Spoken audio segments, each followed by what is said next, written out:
आज हम बात करने जा रहे हैं mister Anjan Sengupta, senior scientific officer, Directorate of Biotechnology, Government of Tripura. So he is the man behind the concept of setting up of BioVillage 2.0 in the state. ये concept के लिए हमारा honourable prime minister Shri Narendra Modi ji ने अपनी मन की बात में ये कॉन्सेप्ट को लेके कि अप्रिशिएट किया था, अंदर जिगर किया था कि ये जो कॉन्सेप्ट जो है इंडिया में सस्टेनेबल डेवलपमेंट गोल लाने में बहुत काम आ सकते हैं। त्रिपुरा के कुछ गांवों ने भी बड़ी अच्छी सीख दी है। आप लोगों ने बायो विलेज तो जरूर सुना होगा, लेकिन त्रिपुरा के कुछ गांव बायो विलेज 2 की सीढ़ी चढ़ गए हैं। बायो विलेज 2 में इस बात पर जोर होता है कि प्राकृतिक आपदाओं से होने वाले नुकसान को कैसे कम से कम किया जाए। इसमें विभिन्न उपायों से लोगों के जीवन स्तर को बेहतर बनाने पर पूरा ध्यान दिया जाता है। Solar energy, biogas, bee keeping और बायो फर्टिलाइजर, इन सब पर पूरा फोकस रहता है। कुल मिलाकर अगर देखें तो जलवायु परिवर्तन के खिलाफ अभियान को बायो विलेज 2 बहुत मजबूती देने वाला है। अभी हम बात करते हैं मिस्टर अंजन सेनगुप्ता से। सो नमस्ते सर। नमस्ते। बहुत बहुत स्वागत है आपका। सर, मेरा पहला क्वेश्चन आपसे पूछना चाहूँगी कि ये कॉन्सेप्ट जो है बायो विलेज 2.0 ये एक्चुअली क्या है, एंड इसमें ये कॉन्सेप्ट जो है आपने कैसे डेवलप करने का सोचा था? एक्चुअली ये जो कंसेप्ट है ये मेरा जहन में तब आया जब मैं इस तरह का प्रोजेक्ट में कर रहा था, तो मुझे महसूस हुआ कि उस सब प्रोजेक्ट में कुछ कमियां हैं।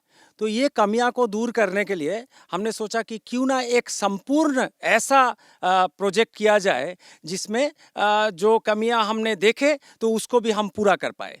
तो इस सोच को सामने रखते हुए बायो विलेज 2.0 का जो कॉन्सेप्ट है इसको डेवलप किया गया है।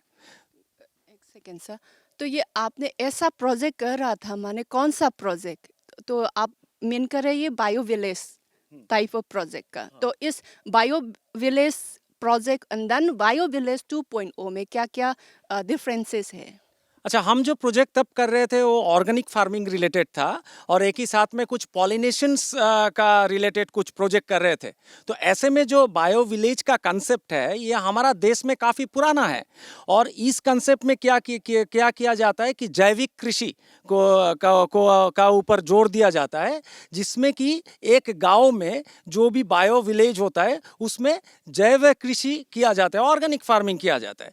लेकिन इसमें काफ़ी सारे प्रॉब्लम्स भी आते हैं। क्या प्रॉब्लम्स है कि हम अभी भी हमारा देश में जो है हमारा मानसून का ऊपर हम लोग पूरे तरीके से डिपेंडेंट है।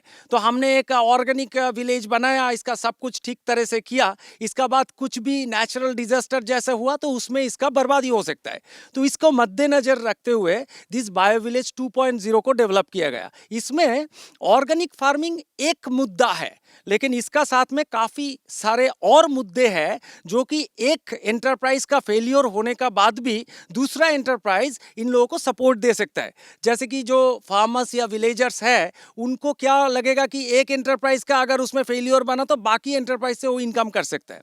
तो इस सब को जहन में रखते हुए हमने जो अहम बातें और अहम मुद्दे जो इसमें हमने चुना है उसमें 2-3 इश्यूज का बारे में मैं ज़रूर बात करूँगा। इसमें पहला है कि हम ऐसा जो कंपोनेंट है इसको चुने जिसमें कुछ है जो हमारा जो खर्चा होता है, खर्चा का बचाव होता है उसमें, और कुछ ऐसा कंपोनेंट्स होगा जिसमें हमको इनकम जनरेशन मिलेगा, मतलब आय का वृद्धि होगा।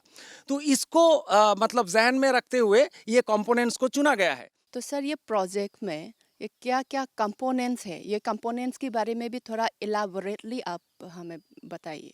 सब बेनिफिशरीज को बायो विलेज 2.0 का अंडर में उन लोगों को हमने एलईडी बल्ब, एलईडी ट्यूबलाइट और 5 स्टार रेटेड फैंस ऐसा हमने दिए हैं। फिर दूसरा जो है वो है आपका जिसका घर में कैटल्स है, तो कैटल रहने से उनको हमने बायोगैस यूनिट दिया है।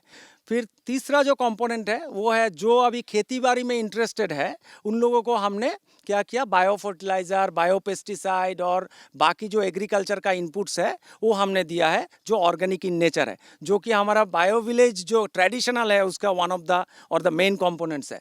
फिर जिस घर में अपना महिलाओं को मशरूम करने का इच्छा है तो उनका इच्छा का अनुसार हमने उन लोगों को पूरे बरस के लिए मशरूम का स्पॉन्स और बाकी ट्रेनिंग वगैरह वगैरह सब कुछ हमने देते हैं।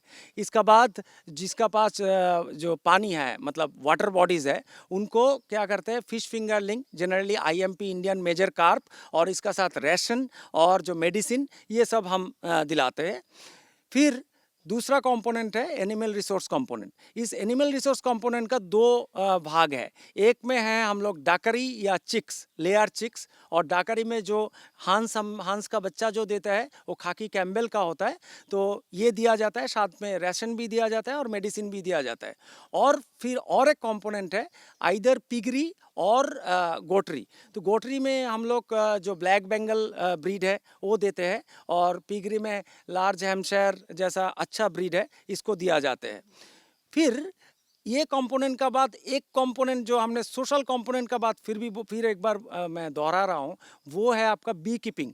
हमने देखा है कि जब से हमने बहुत सारे खाद यूज़ करना शुरू किया है, जो केमिकल फर्टिलाइज़र्स वगैरह वगैरह, वहाँ पे एक जगह पे आके हमारा प्रोडक्टिविटी का ठप हो गया है। तो इसका और एक रीज़न है, जो हमारा जो मधुमक्खी जो है, बीज जो है, वो basically there is a mass slaughter of bee colonies due to this increase use of chemical fertilizers. So जहाँ जहाँ पे हमने ये देखा कि यहाँ पे पॉलिनेशन का ज़रूरत है, तो इसमें हमारा जो बेनिफिशरीज है, जो इंटरेस्टेड है, उन लोगों के हमने बी कीपिंग जो यूनिट है वो भी दिलवाया। सो ये एक सोशल इशू है। बी कीपिंग केवल उनको मधु नहीं देंगे, हनी नहीं देंगे, एक ही साथ में वो पूरा एरिया का जो पॉलिनेशन है वो भी करेंगे। तो ये एक सोशल इश्यूज़ है। इसका बाद हमने जो उनको दिया है वो है कभी कभार जो है based upon the village potential, जो उसका संभावना का ऊपर हमारा जो यूनिट और कंपोनेंट है उसको चेंज होता है। जैसे कि कहीं पे हमने ये सोचा कि यहाँ पे सोलर स्ट्रीट लाइट होना चाहिए, तो वहाँ पे सोलर स्ट्रीट लाइट का व्यवस्था किया गया है। कहीं पे हमने सोचा कि नहीं यहाँ पे जो फ्रूट प्लांट का सीडलिंग देना चाहिए, तो हमने वहाँ पे जो इम्प्रूव का वैरायटी का फ्रूट प्लांट्स का सीडलिंग भी दिया है। ऐसे करके agriculture allied, fishery component, then animal component, then renewable component और कुछ सोशल कंपोनेंट, ये सब को देके हमने कंपोनेंट को सजाया है। ओके सर, तो ये प्रोजेक्ट जो है कब से शुरू किया हुआ था और ये कितने विलेजेस में ये अभी तक सेटअप किया हुआ है एंड ऑनगोइंग है ये प्रोजेक्ट? हमने ये प्रोजेक्ट स्टार्ट किया 2018 का जून जुलाई महीने में, जबकि हमको पहले फंडिंग जो मिला वो ओएनजीसी त्रिपुरा से हमको मिला। हमको 3-4 ऐसा बायो विलेज में ओएनजीसी का फंडिंग मिला है उनका सीएसआर से, और अभी तक हम 11 प्रोजेक्ट्स, बायो विलेज प्रोजेक्ट्स है अपना वेस्ट डिस्ट्रिक्ट, देन धलाई डिस्ट्रिक्ट, गोमती डिस्ट्रिक्ट और सिपाहीजला डिस्ट्रिक्ट में हम लोग कर रहे हैं, और इसमें से 5 का काम पूरा हो गया है, बाकी 6 का काम चल रहा है। ये प्रोजेक्ट इम्प्लीमेंट करते समय आपको क्या क्या चैलेंजेस फेस कर रहा है एंड करते थे, आपको क्या माने सपोर्ट चाहिए? आपको पता होगा कि किसी भी प्रोजेक्ट में हम जब काम करता है, इसका सबसे बड़ा प्रॉब्लम क्या होता है, उनको जो रीओरिएंटेशन ऑफ माइंडसेट, उनका जो मानसिकता है उनको परिवर्तन करना है। तो ये परिवर्तन करने के लिए हमारा जो बायोटेक्नोलॉजी डायरेक्टरेट का हमारा जो साथी लोग है, इन्होंने बहुत अच्छा अपना रोल निभाया, और उन्होंने जाके उनको बार बार बात किया कि एक नया टेक्नोलॉजी जब आप एडॉप्ट करने जाएंगे तो इनके लिए काफ़ी सारे एक्सटेंशन वर्क का ज़रूरत होता है। तो ये एक्सटेंशन वर्क किया। एक ही साथ में हमारा और एक चैलेंज था, जो दूसरा जो लाइन डिपार्टमेंट्स है उनको एक ही प्लेटफॉर्म में लाना। इसके बारे में मैं बार बार जिसका बात करूंगा वो है एग्रीकल्चर डिपार्टमेंट, हॉर्टिकल्चर डिपार्टमेंट, ट्रेडा, फिर फिशरी, फिर EESL जैसा जो डिपार्टमेंट्स है, ये हमको काफ़ी हद तक हेल्प किया है। हम लोग एक प्लेटफॉर्म में आके काम किया। तो चैलेंजेस तो वही था कि अपना जो फार्मर्स है, अपना जो विलेजर्स है, उनको मोटिवेट करना, और दूसरा एक चैलेंज था जो हमने पहले वाला सब प्रोजेक्ट में देखा है कि हमने ये महसूस किया कि किसी भी प्रोजेक्ट को अगर सफल करना है तो घर का जो महिलाएं हैं उनका योगदान का काफ़ी ज़रूरत है। तो इसके लिए हम इसमें ऐसा कुछ कंपोनेंट रखे हैं जिसमें महिलाएं लोग भी योगदान कर सकता है और वो भी कुछ हद तक अपना इनकम को वृद्धि कर पाते हैं। तो इसलिए हमने मशरूम ये कल्टीवेशन का जो कंपोनेंट्स है मशरूम का रखा है, हमने बायोमास कुक स्टोव रखा है, हमने डाकरी रखा है, हमने चिक्स रखा है। कुछ हद तक जो हमारा जनजाति महिला है वो लोग बहुत अच्छा जो पिगरी करता है तो वो भी हमने रखे हैं। तो एक ही साथ में जो सबसे बड़ा प्रॉब्लम होता है कि सुबह में कुकिंग करना, तो इसमें कई हद तक दिखा गया है कि एलपीजी गैसेस वगैरह नहीं मिलता है। तो उसमें हमने जिसका पास कैटल है उसको हमने बायोगैस यूनिट दिया है। तो महिलाएं सुबह में अगर ठीक से पका पाते हैं, उसका पकाने का अगर गारंटी है, वो मशरूम कल्टीवेशन करके कुछ हद तक पैसा इनकम कर सकते हैं। सोलर वाटर पंप अगर हम एग्रीकल्चर में खेती बाड़ी में हम लोग लगा दिया तो उसमें अगर बिजली का बचत हुआ तो बन गए महिला, उनका पास लीडरशिप आ गए। तो ऐसे करके एक प्रोजेक्ट में जब तक दो जेंडर का इक्वल कंट्रीब्यूशन और इक्वल पार्टिसिपेशन नहीं होगा तो ये बहुत चैलेंजिंग है। ये भी चैलेंज हमने फेस किया, लेकिन अंत तक देखा गया कि महिलाओं जो है, जो बहनों हैं, उन्होंने हमारा पुरुषों से काफ़ी अच्छे मतलब हद तक काम किया और इसलिए ये प्रोजेक्ट सक्सेस बना। तो सर ये इस प्रोजेक्ट में इम्प्लीमेंट करने में काफ़ी माने not only the biotechnology department, काफ़ी लाइन डिपार्टमेंट्स भी जुड़े हुए हैं। तो मेनली इसमें कौन कौन सा डिपार्टमेंट का रोल है? हाँ, बायोटेक्नोलॉजी डायरेक्टरेट तो है, वो है मेन इम्प्लीमेंटिंग ऑर्गेनाइजेशन। लेकिन और उसका जो मेरा जो साथी है, जो प्रोजेक्ट ऑफिसर, साइंटिफिक असिस्टेंट्स जो है, उनका 24/7 उनका कंट्रीब्यूशन के लिए ये सफल हुआ है। लेकिन एक चीज़ तो सही है कि किसी भी प्रोजेक्ट उसका इम्प्लीमेंटेशन कभी भी सफल नहीं होगा अगर कोई कहे कि ये अकेला उसने किया है। इसके साझे जिम्मेदारी का साथ साझे योगदान की भी ज़रूरत पड़ता है और इसमें हम अपना आभार व्यक्त करते हैं एग्रीकल्चर डिपार्टमेंट का, जिसने हमको ये सब ऑर्गेनिक इनपुट्स दिए हैं, हॉर्टिकल्चर डिपार्टमेंट का जिसने हमको मशरूम वगैरह का स्पॉन्स दिए है, फिशरी डिपार्टमेंट का, एनिमल रिसोर्स डेवलपमेंट डिपार्टमेंट का जिन्होंने हमने उन लोगों का कंपोनेंट दिया है, ट्रेडा जो एक ऑर्गेनाइजेशन है रिन्यूएबल का, उन्होंने हमको सोलर वाटर पंप और बायोगैस का सब दिए है। हालांकि हमने मॉनिटरिंग वगैरह तो हम खुद किए हैं, लेकिन इन लोगों का योगदान की मतलब अगर नहीं रहते तो ये तो प्रोजेक्ट ऐसा नहीं हो पाता। इवन EESL जो ऑर्गेनाइजेशन है, PSU है पावर डिपार्टमेंट का, उन्होंने हमको ये जो LED लाइट जो है, LED बल्ब और LED tube 5 star rated fans दिया है। तो इनका योगदान का बिना तो ये हो नहीं सकता था। बायोटेक्नोलॉजी डायरेक्टरेट ने इसको इम्प्लीमेंट किया, इसका मॉनिटरिंग किया, सुपरविजन किया, इसका फंडिंग किया। जब तक ONGC से पहले मिला तो ONGC फंडिंग किया, इसके बाद हमने खुद मतलब स्टेट गवर्नमेंट से इसका फंडिंग हुआ है। तो ये सही है, लेकिन इन सब का योगदान का बिना ये प्रोजेक्ट इतना अच्छा नहीं हो पाते। Sir, you have just mentioned about the funding from ONGC and now from state government. तो ये प्रोजेक्ट इम्प्लीमेंट शुरू में आपका mostly focusing on the funding area, तो आप क्या आप माने चैलेंजेस फेस किया हुआ है एंड देन अभी कैसे चल रहा है in the section of monetary and funding का बात, तो ये फंडिंग, जहाँ तक फंडिंग का सवाल है, पहले अगर कोई नया तरीके का जब प्रोजेक्ट होता है, इसमें funding seems to be a risky factor. तो कोई बहुत सीधा साधा मतलब तरीके से तो फंडिंग नहीं करना चाहेंगे, क्योंकि जब आपका कॉन्सेप्ट नया हो। तो हमने ये जब प्रोजेक्ट बनाया तब हमने ONGC त्रिपुरा का पास हम गए और उनको बोला कि फंडिंग करने के लिए। हमको अभी भी याद है जो पहला फंडिंग जो ONGC का था वो करीब 8 साढ़े 8 लाख रुपया का था।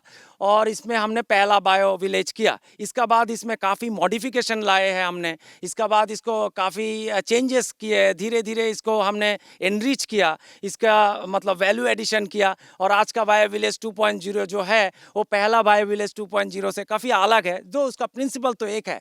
तो हमने इसका बाद भी जब ये पहला प्रोजेक्ट हमारा सफल हुए तो इसका बाद ओएनजीसी हमको लगातार हमको फंडिंग करते रहे, 3-4 बायो विलेज तक कर दिया। आपका मैं स्पेशली जिक्र करूंगा बरकूबारी बायो विलेज, जो चरीलाम ब्लॉक का अंडर है। यह है पहला जनजाति बायो विलेज 2.0। इसका फंडिंग भी ओएनजीसी त्रिपुरा एसेट ने किए हैं। तो after all, when the project is successful, then it should be accredited, so it has got the accreditation। और इसका बाद हमने स्टेट गवर्नमेंट से देन विधायक इलाका उन्नयन प्रकल्प है, इससे मिला है। और अभी तो हम ये आशा व्यक्त करते हैं कि भविष्य में हमको सेंट्रल गवर्नमेंट या दूसरा कभी किसी भी इंस्टीट्यूशन से हमको इसका फंडिंग मिलेंगे। ओके तो सर अभी तो ये 11 विलेजेस में अभी इम्प्लीमेंटेशन ऑन द प्रोसेस चल रहा है प्रोजेक्ट जो है, तो आपका टारगेट क्या है ऑल ओवर स्टेट में? कितने विलेजेस में ये सेटअप करने का आपका टारगेट है? आप अगर मुझे पूछता है कि आपका सपना क्या है, विजन क्या है, तो मुझे लगता है कि पूरा त्रिपुरा में हर ब्लॉक में एक एक करके ऐसा बायो विलेज हो। तो मैं क्यों पूरा त्रिपुरा बताऊंगी, मुझे तो लगता है कि नॉर्थ ईस्ट में होना चाहिए, पूरा इंडिया में होना चाहिए। और ये प्रोजेक्ट इसलिए इतना अच्छा है क्योंकि हमारा त्रिपुरा में 90% जो फार्मर्स है वो स्मॉल एंड मार्जिनल है। आप अगर देखें तो अब हमारा एवरेज लैंड होल्डिंग है 0.46 हेक्टर। तो इसमें अगर हम लोग मल्टी एंटरप्राइज का एप्लीकेशन ना करें तो हमारा जो फार्मर्स का जो रिटर्न है वो कभी भी बहुत ज़्यादा हो नहीं सकता। ये जो प्रोजेक्ट में आपका अभी एस्टिमेट फंडिंग जो है एनुअली एक्सपेंडिचर कितना जाता है? मैं आपको बताता हूँ कि एक एक बायो विलेज के लिए 80 विलेजर्स को लेके, फैमिलीज को लेके अगर हम एक प्रोजेक्ट बनाएं और इसमें हमने agriculture allied, rural biotechnology, social components, renewable components ये सारे डालें और इसमें हमको जहाँ जहाँ से जितना भी हमको सब्सिडीज़ मिलना है वो सब्सिडीज़ अब अगर हमको मिल जाए तो ऐसा एक विलेज करने में हमको एक साल में 25 से 30 लाख रुपया का ज़रूरत होता है, इससे ज़्यादा नहीं लगता है। और 80 अगर फैमिली रहे तो इसी हिसाब से जो विलेज बड़ा होगा तो उसमें हमारा जो एस्टिमेशन है वो भी काफ़ी ज़्यादा होगा। अभी तक का 11 विलेजेस जो है वहाँ पे ये बायो विलेज 2.0 सेटअप किया हुआ है। वहाँ का बेनिफिशरीज में अभी तक क्या क्या उन लोगों को इस प्रोजेक्ट के दौरान माने बेनिफिट्स मिला है, एंड देन उन लोगों को क्या क्या फ़ायदा हो रहा है और उन बेनिफिशरीज लोग का क्या कहना है? मैं बरकूबारी विलेज का हूँ और हम लोग का बायो विलेज में हम लोग का यहाँ में मिला है पहला सोलर फार्म मिला है, करीब कम से कम 12-13 लोग मिला है। और लाइट भी मिला है, घर का लाइट, बिजली का लाइट का बल्ब मिला था और फैन भी मिला है और फीस भी मिला है बायो विलेज की तरफ से। और कोई बायो गैस का वो भी मिला है। फ़ायदा हुआ हम लोग जब घर में खर्च होता है ज़्यादा, जो दूसरा के पास गैस चूल्हा नहीं है तो बायो विलेज से तरफ से मिला है, वही सुविधा हुआ। अभी तो फीस अच्छा ही है, बड़ा हो रहा है। और हर खेतों में सोलर पंप के लिए, खेत करने के लिए अच्छा है और सब्जी वगैरह लगाने के लिए वही अच्छा है सोलर पंप पानी का। আমি তো অনেক উন্নতি হয়েছে স্যার, শুকর ছানা বেচছি, হাঁসের ডিম বেচছি, মাছ বেচছি, আর মাশরুম করছিল, অনেক উন্নতি হয়েছে স্যার আগে থেকে, এখন ভালো। তো কি ধরনের উন্নতি হলো আপনাদের, মানে আর্থিকভাবে লাভ হয়েছেন কি, হ্যাঁ, কিরকম লাভ হয়েছে? অনেক লাভ হয়েছে স্যার, অনেক লাভ হয়েছে, একদম মনের খুশি হয়েছে স্যার। অনেক লাভ হয় আমি এইটার লাগে, আমি আব্বুরে স্কুলের চালাইতে পারছে, অনেক কিছু কাজ করছে এইটার লাগে। নমস্কার, আমার নাম বায়ো ভিলেজের একজন সদস্য আমি জানকী দাস। আমাদের বায়ো ভিলেজ থেকে অনেক কিছু পাইছে, আমাদের পাড়ারও অনেক সদস্যরা পাইছে। আমাদের আগে আর্থিক অনুদায় খুব খারাপ আসছিল, এখন একটু ভালো হয়েছে। হাঁসের ডিম এই পাড়ার মহিলারা অনেক করে হাঁসের ডিম বিক্রি করে ভালো ইনকাম করতে পারতেছে। আমাদের পাড়ায় আগে রাস্তায় লাইট ছিল না, এখন লাইট আছে। আর চলাফেরা করতে খুবই ভালো, মাশরুমও দিয়েছে, ও সবাই ঘরে ঘরে পেয়েছে, অধিক মানুষ, আমরা অনেকে হাঁস পেয়েছি, অনেকে মুরগি পেয়েছে, মাছ পেয়েছে, মাছ থেকে বিক্রি করে আমাদের অনেকের আর্থিক লাভ হয়েছে। আমার নাম ষষ্ঠী দাস।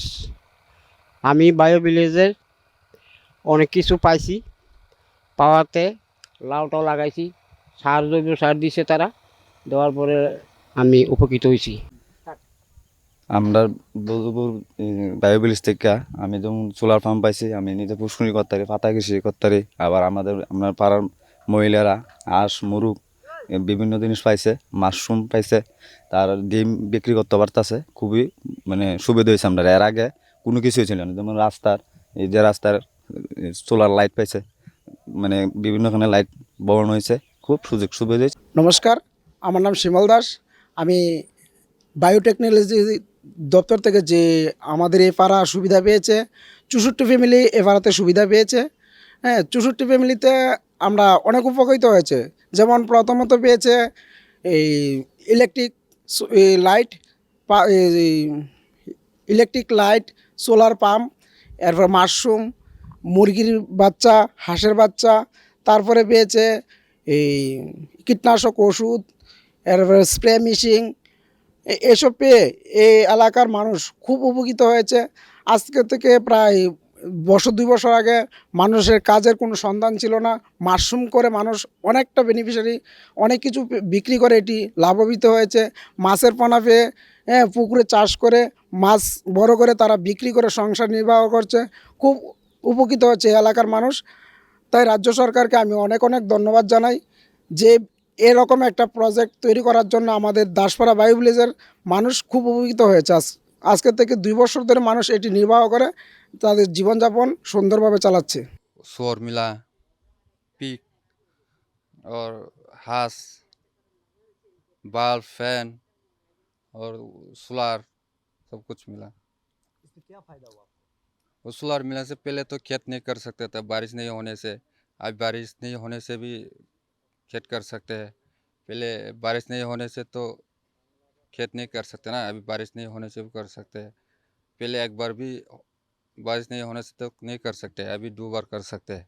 सर, तो अभी मैं जानना चाहूँगी, so how do you see the changes in the villages, project areas, in terms of the reviving of the ecology and then their income generation? हमारा एक सर्वे में हमने देखा है कि 75% of our farmers, those who have used organic input during this project period, they have converted towards organic use of inputs. ये बहुत अच्छा है। दूसरा है, हमने देखा है कि जिस जगह में ऑर्गेनिक इनपुट्स, ऑर्गेनिक पेस्टिसाइड्स वगैरह वगैरह यूज़ हुआ है, वहाँ पे बेनिफिशियल इंसेक्ट्स का संख्या काफ़ी हद तक बढ़े है। ये बहुत अच्छा है। दूसरा चीज़ जो है इकोलॉजी के लिए मैं बोल रहा हूँ, जहाँ जहाँ पे बायोगैस यूनिट यूज़ किया गया है, उसमें जो 24 kg से 30 kg हम जो देते हैं, इसमें देने का बाद उससे 16 से 17 लीटर तक स्लरी निकल जाता है।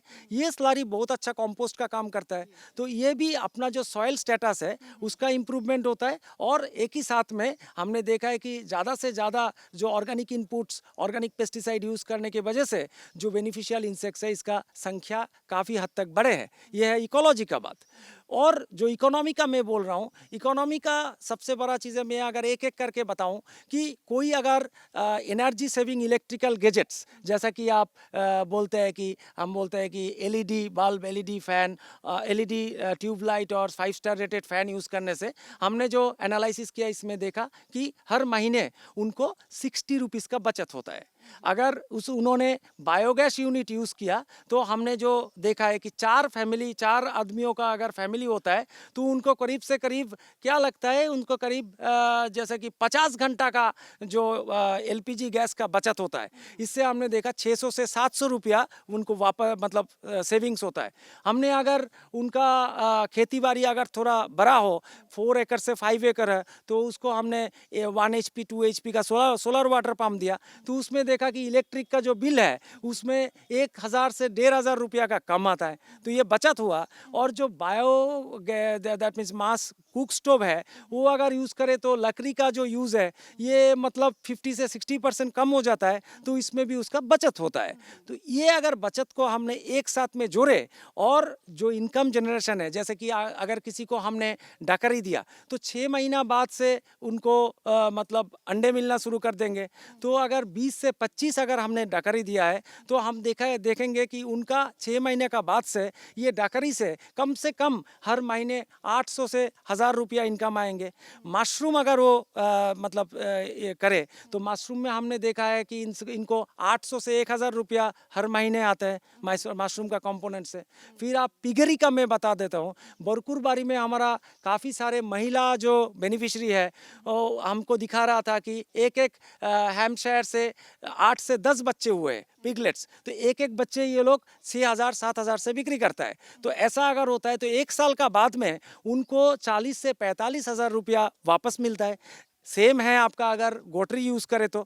मछली के क्षेत्र में हमने देखा है हम ज़्यादा से ज़्यादा इंडियन मेजर कार्प देता है, उसका साथ रेशन भी देता है और मेडिसिन भी देता है। उनसे हमने देखा है कि उसका जो वापसी है उससे तो देखिए 6 साल एक बार 2-3 महीना का बाद होता है जब वो छोटा छोटा पुणे को लोग बिक्री करता है, और 6 महीना 7 महीने का बाद जो बड़ा मछली बिक्री करता है तो उनसे भी उनको अगर हम एवरेज लगाए औसतम उसको पर महीने मतलब हर महीने 1 से 1500 2000 3000 तक मिलते हैं। तो हम अगर इस सब को इकट्ठा करें तो देखा गया है 4 से 6000 तक का प्रवृद्धि मतलब इनकम जो इंक्रीज ये तो बनता है। लेकिन ये भी सच है कि सब बेनिफिशियरी को तो मतलब इक्वल नहीं होगा।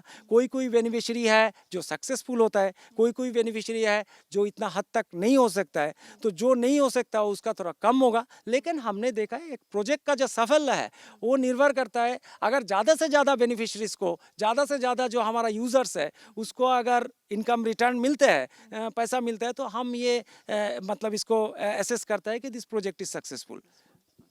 और सर जब हमने फील्ड विजिट किया था तो माने फार्मर्स लोग कह रहे थे जहाँ पे ये सोलर पंप लगाया हुआ है वो लोग साल में एक बार डबल क्रॉपिंग नहीं होते थे पहले, सीजनल एक बार ही होते थे पेडी जो है, तो अभी तो डबल क्रॉपिंग हो रहा है, ऐसा भी माने वो लोग फीडबैक कह रहे थे। देखिए जो पहले हमने जब ये प्रोजेक्ट जब लिखा, ये प्रोजेक्ट मैंने जब लिखा तब हमको तो इतना महसूस भी नहीं हुआ कि ये जो बूंदे वाला जो पौधा है ये कभी पेड़ बन जाएंगे और इसके इतना अच्छा रूप ले लेंगे। लेकिन हम पहले भी बोला हमारा जो टीम है डायरेक्टरेट ऑफ बायोटेक्नोलॉजी का, उनका जो साझा प्रयास है इससे ही ये आज ऐसा जगह में गया। तो सर आपसे बात करके बहुत कुछ सीखने को मिला और बहुत कुछ जानने को मिला, और भी तो डिस्कस करने का, बात करने का तो बहुत है, फिर भी हमारा टाइम कॉन्स्टेंट की वजह से आज के लिए तो ये इंटरव्यू यहीं पे समाप्त करना पड़ेगा। तो thank you so much sir. धन्यवाद।